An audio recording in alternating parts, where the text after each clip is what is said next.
Bismillah ar-Rahman ar-Rahim. Good afternoon, Assalamu alaikum, and welcome to Sports Extra. I'm your host Ahmad Nawaz with the latest roundup of sports today. We're going to be discussing a lot of things that are on the lineup. Let's take a look for the lineup today. We'll start off with tennis. In tennis, it's going to be the Monte Carlo Open Tennis Tournament where Stefanos Tsitsipas has been crowned the champion. It was an absolute stellar performance from Tsitsipas. We know when we talk about the next-gen tennis players, some of them, then Tsitsipas does come into mind and into perspective as well because he's got a great career ahead of him. He's had his ups and downs against some of the major greats, but this time he was up against Qainat, who actually beat Novak Djokovic in this tournament in the first round and got him out as well. So he's a quality player.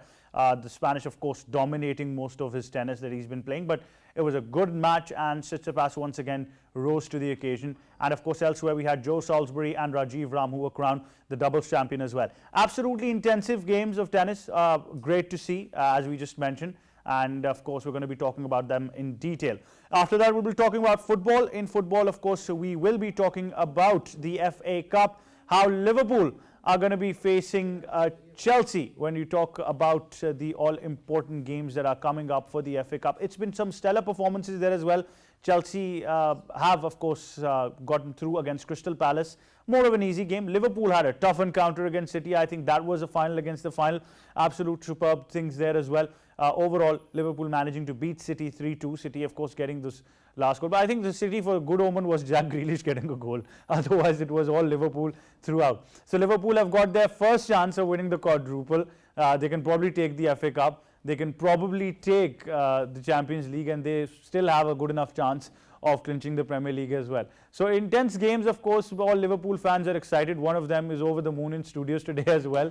But Liverpool against Chelsea on Saturday, the 14th of May, is going to decide the fate of the FA Cup final. So we'll be talking about that in detail as well. That is the lineup that we're going to be talking about. Like I said, we'll start off with tennis, then move on to football. Time now to introduce the guest in studios today. We've been joined first of all by sports expert Ali Abbas. Assalamu alaikum. How are you, Ali? Assalamu Ahmad. How are you?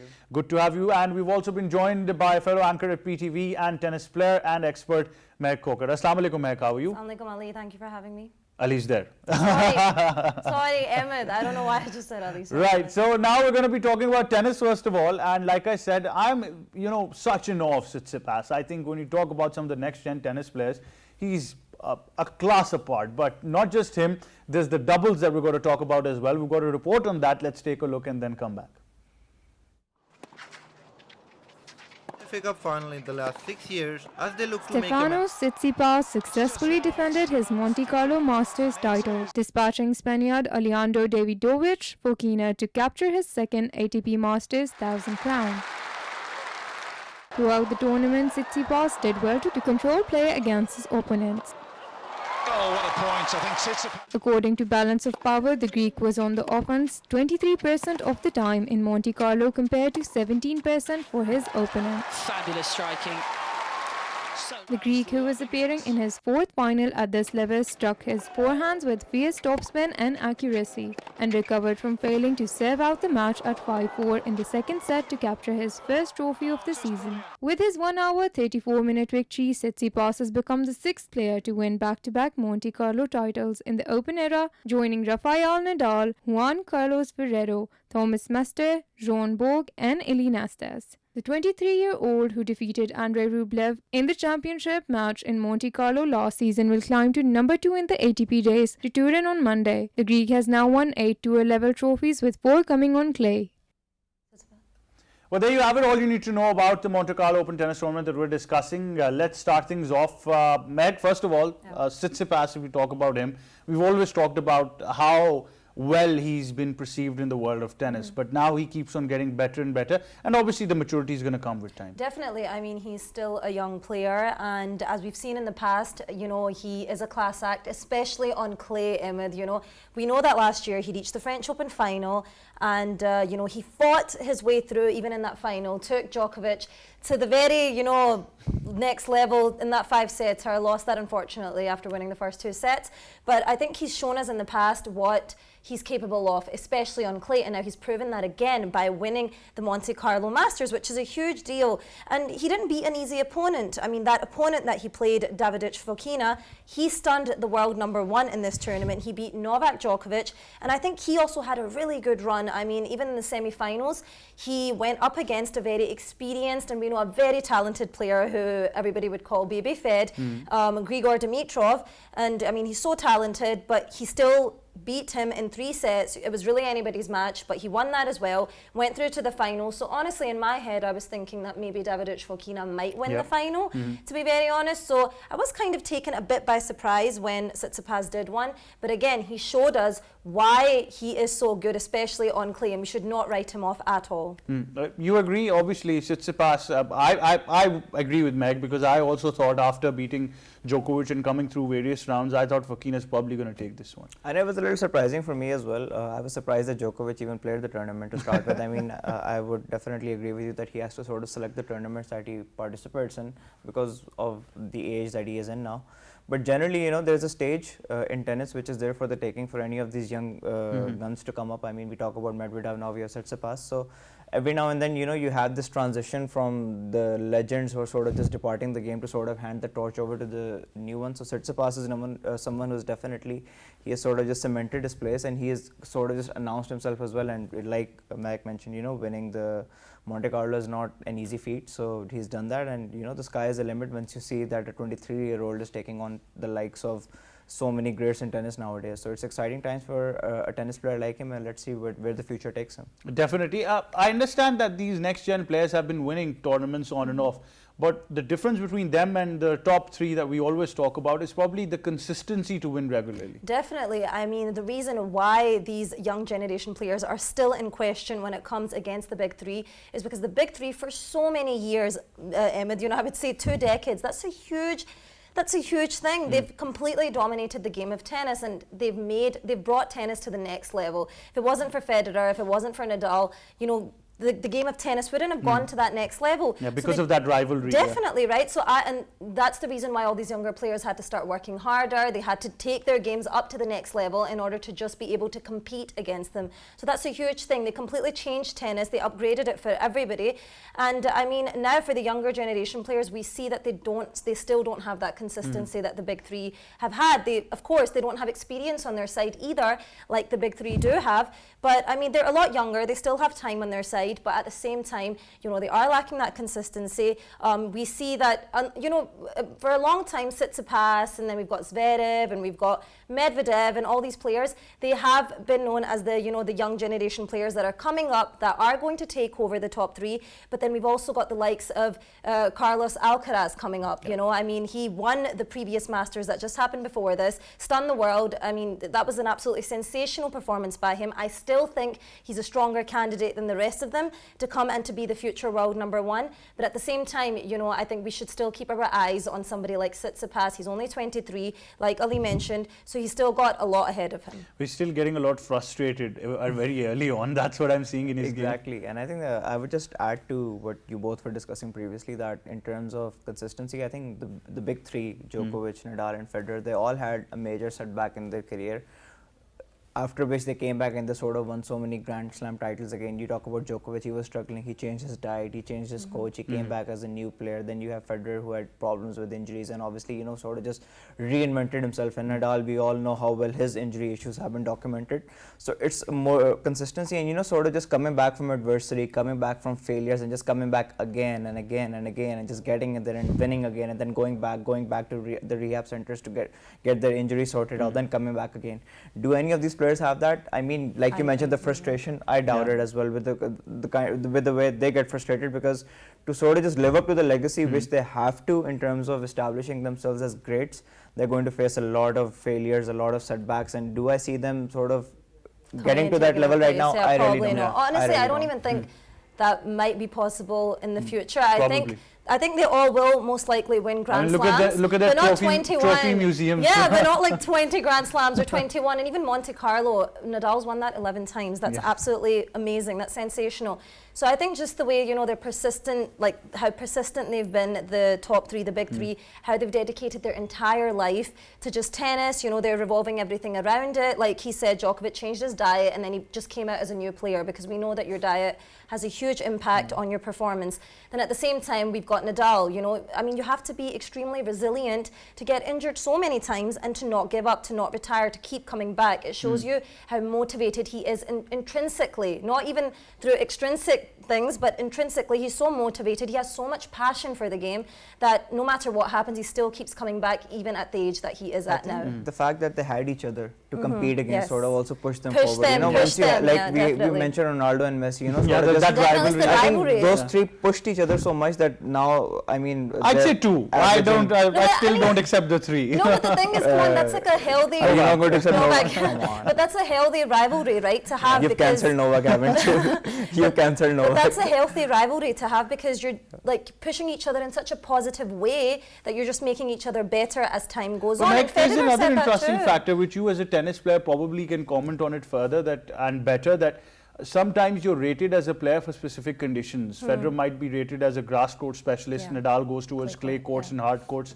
But even with those tags, these top 2 or 3 players never let that, you know, overburden to them. them, yeah. They still managed. Federer, to my surprise, performed exceptionally well on clay courts. Nadal, to my surprise, performed exceptionally well on grass courts. and hard. Yeah. I mean, in the beginning, when Rafael Nadal came onto the scene, he was just known as a clay court specialist. He was winning everything in clay practically. He was unbeatable. He was only, what, 18 years of age, 19 years of age. Comes out, wins the French Open, shock to everybody. They're like, who's this kid, you know, that's just coming out and literally just defeating everybody on clay. But then what did he do? He didn't let that get stuck in his head. Easily he could have been happy and, you know, could have been content with the fact that, okay, I'm so good in clay, I've won so many Grand Slams, let's just keep it at there. I'll just stay a clay court specialist. But no, he made sure, you know, he told himself, I need to get better on hard. I want to win those Grand Slams in hard courts. Even though the kind of game that you play on a clay court and a hard court is completely different. It's miles apart, right? But he brought about those changes in his game. And it's really tough to bring about those changes at such a later stage in your life, in your game, you know, to tweak it at that later stage in life. And especially at that level. And he did that. Then he did that on grass as well. We know that his game is not for grass, but he did that on grass. He won Wimbledon twice, and that too against Roger Federer, when Roger Federer was at his peak. So, I mean, these players, and same goes with Federer. I mean, yes, he's the best on grass, but he's shown us what he can even do on clay, right? So it's just absolutely exceptional. And then Novak Djokovic is just a master on all surfaces. I mean, show me a So- better drop shot than Federer's. Show it to me. The closest thing to that is a Novak stroke. But like, I mean, we can't speak highly enough of the great three. I mean, the fact that we were talking about the young generations, but I think 5 minutes into the discussion, we started talking about them Talking again. about victory. So, like, I mean, like you've mentioned, you see these young players come up, and for the sake of tennis as a sport, because the fact that tennis reached out to so many people across the globe was because of how well the likes of Nadal and Federer, and up to a certain extent Novak Djokovic played tennis, and the kind of respect and loyalty they had towards the sport, and the kind of enthusiasm they had for the sport. So for tennis to grow and for it to sort of just reach different continents, reach different people, you know, be more accessible, you need more examples like you had with, I would definitely mention Roger Federer because he was just an all-rounder. Yeah. So And we he need was the those first examples. one. I mean, He was that- he was the first one. He was the first one to come and- take that spot, and then I would say Andre Agassi was the first one. No, Well, after it was him. I think after that, Agassi, yeah. but Like, after that, Federer came, he dominated. first rock and star then, of tennis, Yeah, but then, you know, so- Federer, that is actually true. It was Pete At least he Sampras and couldn't do Andre like this. Agassi. Yeah. And you know what, Agassi kind of changed up the game because he brought in this rock star, I guess, did. demeanor into tennis. He lost his hair otherwise. But I would have gone there's for so much to talk about, but like we said in the doubles category, Joe Salisbury and Rajiv Ram also won the doubles side as well, new champions there. So a lot happening in tennis, but what I think, Meheq, to be honest, the closest thing that we had to those top 3 was probably Andy Murray, who I came was just onto the about scene. to mention, Yeah. Ahmad, I think you read my mind because I really did want to bring up Andy Murray, and I was going to do that with the next question you were going to ask me. But for 10 years, imagine, it used to be the big 4 at one time, right? And that was before Andy Murray, you know, just his injuries came through and he wasn't able to compete. And he's still playing, he's still out there playing with a metal hip. That's unbelievable dedication right there. But for the longest time, it used to be those 4 players that would reach the semi-finals and the finals of all the tournaments, all Grand Slams.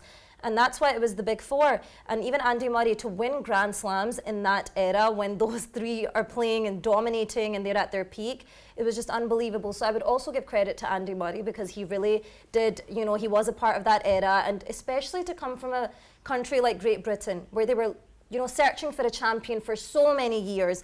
Tennis wasn't as big as it was until Andy Murray came onto the scene, and now of course Emma Raducanu. But you know, I think Andy Murray completely changed tennis in Great Britain. I'm telling you, because when I go there, like, you know, you can see the difference. It's a huge difference, especially in Scotland because he is Scottish. Scottish love him. Yeah, because he is Scottish. But I think he completely just took the game to another level. And we know tennis is a very global sport. It's one of the most watched sports in the world.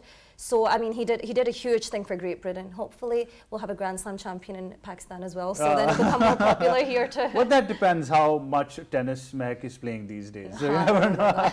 Well, Ali Abbas, Andy Murray, but that hip resurface was just too much. Let's be honest. I mean, when you brought up Andy Murray's name, like we were discussing before, that you're going to face certain failures, certain adversaries in your career, and Andy Murray losing the Wimbledon final to Roger Federer, I believe, where he was so close, and the entire Great Britain got behind Andy Murray, and they were like, he's going to get the first Grand Slam. He didn't, but he came back and he won Wimbledon. So like that is the attitude that I hope these tennis players do have.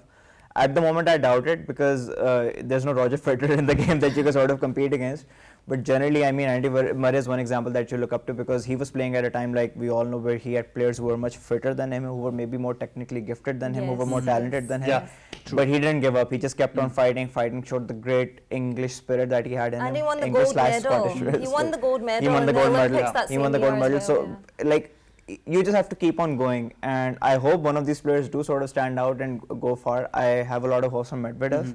If he keeps us calm. That probably looks one No, definitely. He's very promising. If he keeps us calm, but generally I still feel that Novak Djokovic is going to be around for the next few years. I probably agree. Provided he can travel. So you cannot cancel him just yet. What about Australia? And Nadal, if you know his injuries don't keep coming up over and over again and don't keep him out for too long, I think Djokovic and Nadal I'm a little biased towards Djokovic I'm biased towards Nadal. Because how he came back. Maybe we're from Australia. But Meg Khokhar, thank you very much for being with us. We're going to hang on to Ali for football, and all the best to you. Like you said, we hope tennis continues. On that note, we're just going to go towards a short break. When we come back, we'll have football and the FA Cup. Stay tuned.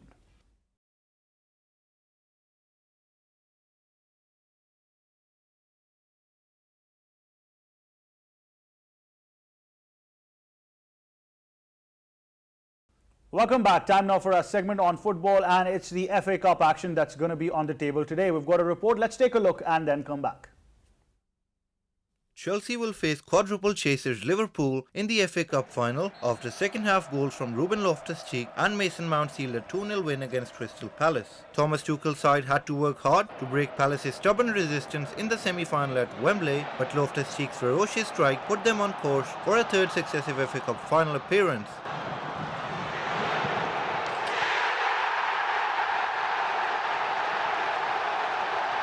Mount put the result beyond doubt with a fine finish of his own. It will be Chelsea's fifth FA Cup final in the last 6 years as they look to make amends for losing in the showpiece against Arsenal and Leicester in 2020 and 2021 respectively. Tuchel has won the Champions League, Club World Cup and UEFA Super Cup in his reign, but he is yet to lead Chelsea to a domestic trophy. In their 16th FA Cup final, Chelsea will aim to win the competition for the 9th time and the first since 2018. Chelsea will be up against Liverpool in the final at Wembley on 14th May. The Reds secured their spot after a dominant 3-2 victory over Man City, a final scoreline that flattered Pep Guardiola's side after a rampant first half. Ibrahima Konate again opened the scoring for Liverpool before Sadio Mane got in the act with a terrific double, helping to guide the team to their first FA Cup final under Jurgen Klopp.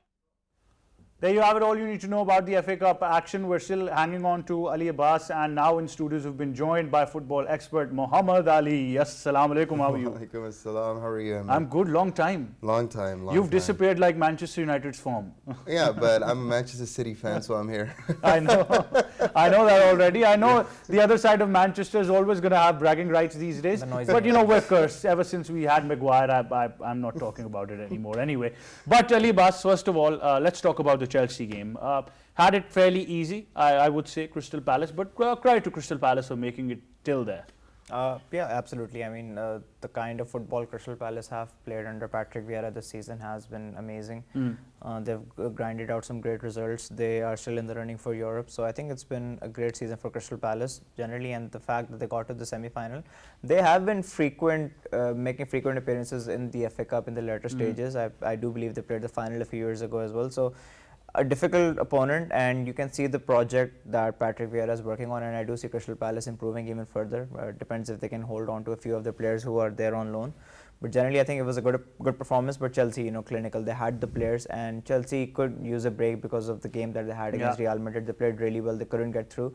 So I think it was a good break for Chelsea, and generally, I think it sets up an amazing and exciting FA Cup final against Liverpool. Ali, your thoughts about Chelsea, obviously, because now they'll want this trophy badly, considering that they're out of the Champions League now. Yeah, like we said, it was an amazing match that we seen everybody that we saw, particularly in the Champions League, when all of a sudden Chelsea came up to break that lead of 3-1 that was already held by Real Madrid.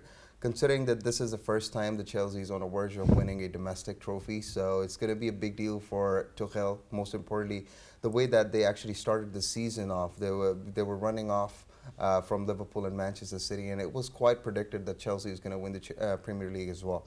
But considering both of those chances are gone, perhaps as at the stage right now, I think a proper final, considering Liverpool, also one of the best teams in the world right now after Manchester City. So this is a very big deal for, I think, Chelsea to take a lead over here and actually be able to win that final to actually acquire that domestic trophy for themselves. Ali, what about Chelsea's style of play? I mean, of course, I saw a bit of frustration with Tuchel, considering Champions League probably made a wild exit. They could have gone through, I understand. Premier League wanted more from it, couldn't get through there. So some frustration did settle in, but it's a good thing that he managed to hang on. That is very, very true, considering how Tuchel is. We already know that he is known to be working with young players.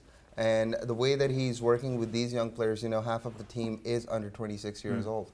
So when you're obviously, playing with these kind of players, you're always focusing on the players not getting frustrated, because every game in and out, Premier League is not a very easy, league to play the games in. The best way to actually win a Premier League, sustain yourself in a Premier League, is not to lose a match. And that is very hard, because you never know, or you cannot predict a game before, just starting off.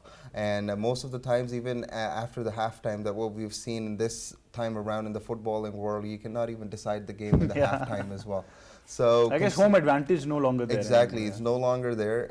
It's all about the supporters. Whatever happened to even Barcelona, we're going off topic, but however, fans do have a very big, part to play in terms of this. But looking at Chelsea, I think Tuchel has managed to cover up that deficit in terms of frustration, these young players, giving them proper temperament to play on. However, just focusing on the right thing and aligning the whole team, because we've seen a lot of controversies happening in the past from Chelsea's squad, different players been telling about different things. However, if they're able to cover up all of that deficit, I think Chelsea will be on the verge of winning leagues and titles. Ali Abbas, your thoughts about Chelsea's squad depth, first of all, in the lineup that they've got? I personally felt that at the start of the season they had the best squad, especially after signing Lukaku and the kind of form he was in when he was playing for Inter Milan. Generally, I think it would be harsh to judge Chelsea on how they've performed on the field, because so much has gone through. They've lost probably the best owner in the Premier League history in terms of Roman That's Abramovich. got to play with the minds of the players. It has to, because I mean, Roman Abramovich isn't just an owner who puts in money. He's an owner who actually lived Chelsea Football Club. He invested himself in the club, and then I'm sure whoever would take over Chelsea would have a vision, but no one would have a vision like Roman Abramovich. No one would have a killer instinct of just getting a manager and winning a trophy like he did.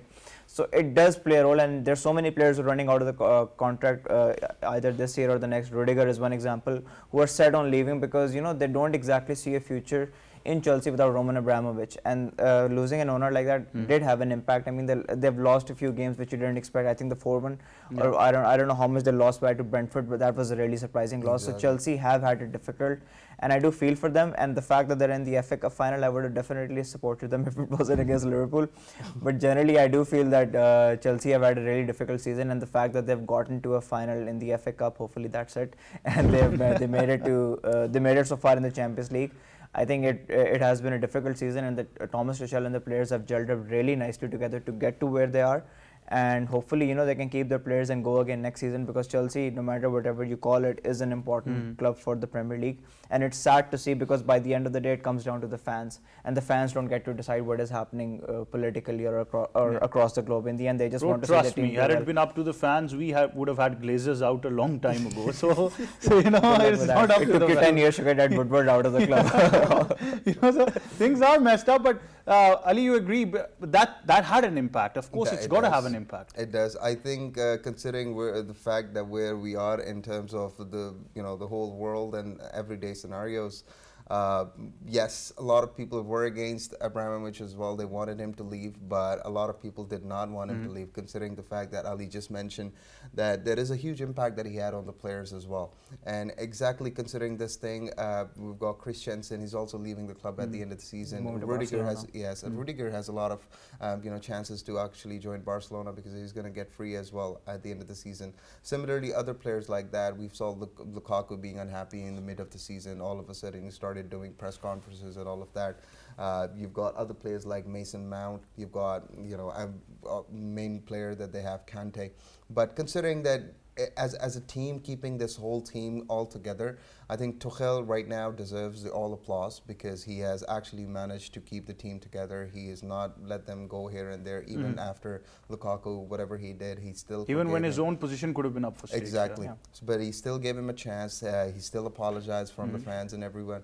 And however, he was given a chance to be playing back, and he is a wider role in the team, considering he's a big man. Like, obviously he's having one or two defenders over there, but Loftus-Cheek, I believe the guy, he has outperformed everybody in the past 4 years. There is no English player who could have a better performance than this guy. I agree. I have seen him watch, and I've seen him missed open goals when he started playing for Chelsea. And look at him now. This guy's a playmaker, this guy's a goal scorer, as well as a proper assist provider at the same time. So considering this huge potential that Chelsea have, I think they needed a manager like Tuchel, who is actually able to work with new generation, boys, these lads who are just going to go into the future and become the future of the football. So, however, if you're focusing on being aligned, if you're focusing on being, quite conservative about your footballing, so all of these things would matter a lot in terms of their temperament in the final that is against Liverpool. That's very true. I think I've got to come to that now, because it's about time we did that. It's the battle of the Alis over here. One Liverpool, one Manchester that's turned blue, obviously, but interesting to talk about that game. Now, I understand that it was a high-intensity game, considering that they're neck to neck in the Premier League as well. But I understand you're not walking alone up till now, are you? We're not walking alone, and I think there were a lot of issues. Even I felt there were certain issues with Liverpool's squad depth at the start of the season, and I really didn't feel that Come they on, could you sustain. won. I mean, No, generally, I think because the signing of Luis Diaz and Konate, the way they worked out, because I mean, you have an added centre back who's just ready to play, and then Luis Diaz, it's been like he's been in the Premier League for the last 4 to 5 years. And generally, I think when we went to the Etihad, Manchester City just played us out of the park in the first 15 minutes. I felt that we gave them a lot of respect, and had we not done that, it would have been a lot closer. I mean, it was a draw, but I did feel that Manchester City sort of just deserved to win that game because of the respect that we gave them. This time around, I think Liverpool started off really well. We had an easier game at Benfica. Manchester City were away to Atletico Madrid, where you can never really come back without a few bruises. And so, I mean, Manchester City did have a difficult game, but I think Liverpool just did not give them a lot of respect, and they were really, the football was really high intensity from the word go, and it showed, and we ended up getting 3 goals. And I mean, changing the goalkeeper, I think it was not a smart move by Guardiola, because Ederson sort of just gives that calming effect to all of his defenders, his team. We saw the current goalkeeper trying to do exactly what Ederson did in the game against Liverpool, and Sadio Mane this time around wasn't having any of it. So I think Manchester City made 7 changes in the game, which I believe was a bit too much. Maybe they were not going to give FA Cup that priority. But then again, I think Liverpool, with the intensity, deserved to win, and I hope this sort of results in a few more trophies in the coming days. We're still in the run for 3 more. That's at least what we you should want. get at least That's what you want. But I think the fact that you got to give credit to Atletico Madrid. I mean, pulling Grealish's hair actually made him score. So well, considering 5 goals in the whole season, and a price tag of £100 million, I think that's a bit too much, because they're just on the verge of signing Erling Haaland. Tell me about it. We signed Maguire. But the Manchester City are on the verge as of right now when we're talking for Erling Haaland, and he's only 75 million euros. So when obviously you compare these prices and these price tags, English players have always been so expensive. It's not a fact that Jack Grealish is not a good player. He's an amazing player. Whatever he has done in Aston Villa, that is exactly the reason why he caught Pep Guardiola's eyes. Because Guardiola, you know, when he takes some players, he's actually able to make greats of those players. You can see the likes of Kimmich. You can see the Bayern's team, how they have actually evolved with all of those young players, Coman. All of those people are actually the starters for a world-class team. No matter what happened through Villarreal to them, but however, we know about Guardiola and his winning abilities. And like Ali said, I think yes, when the game had started, when we saw the lineup, obviously a few people were injured because of the previous game with Atletico. However, I believe that there might not be such a priority towards this game. Considering that he's also on the verge of winning the Premier League and they have a chance again at the Champions League as well. So, but however, they allowed Liverpool to score 3 goals. I believe Qainat is an amazing defender. This is the third time he has started and he scored the third time again. And then when you have the likes of Sadio Mane, you've got these lethal finishers who actually know how to control volleys, who actually know how to be lethal inside the box. And this is what Liverpool has been amazing with since the past 4 years, since they have had this dream trio, Salah, Roberto Firmino and Mane.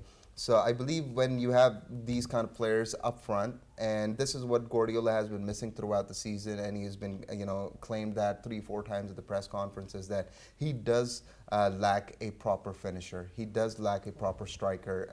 I believe we have Bernardo Silva.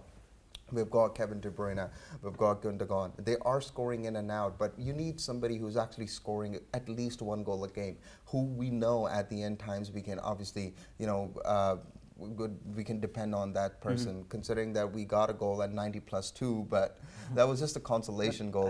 Over here, I would like to. I'm really surprised why Man City didn't go for Harry Kane, and because he wanted to leave. I mean, he was going to be a better signing than Jack Grealish. Had Harry Kane been playing for Manchester City, I think the Premier League would have been done and dusted. I think in the start when Harry Kane was not able to find his form for the first 8 to 9 games.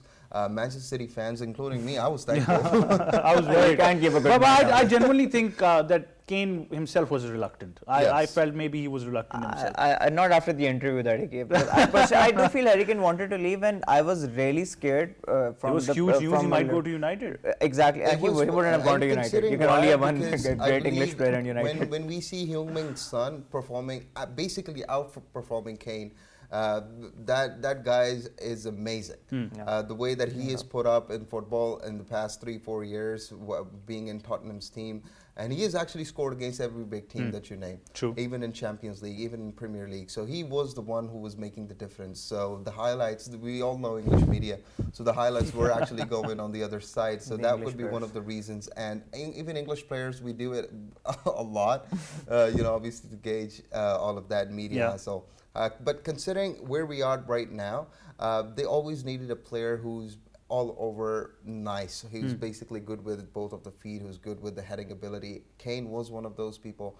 However, they started to go with Jack Grealish because I think Raheem Sterling had a few issues, and there was a speculation that he's going to join Barcelona as well, maybe in the mid-season, but that couldn't happen. Maybe at the end of the season, you never know in this footballing world. But considering right now, being on the safe side, he has asked for Erling Haaland, and I believe if that addition is added into the Manchester City team, they're going to be very lethal. Invincible. So I'll be very honest. But gentlemen, thank you very much for joining us, Muhammad Ali and Ali Abbas. One thing is for sure that both of you enjoy the 2 best clubs in Europe. Yes. I think, frankly, we can say that. I respect him, and I believe Liverpool respect Manchester City being 2 best teams in the world right now. And we're confused of who to choose.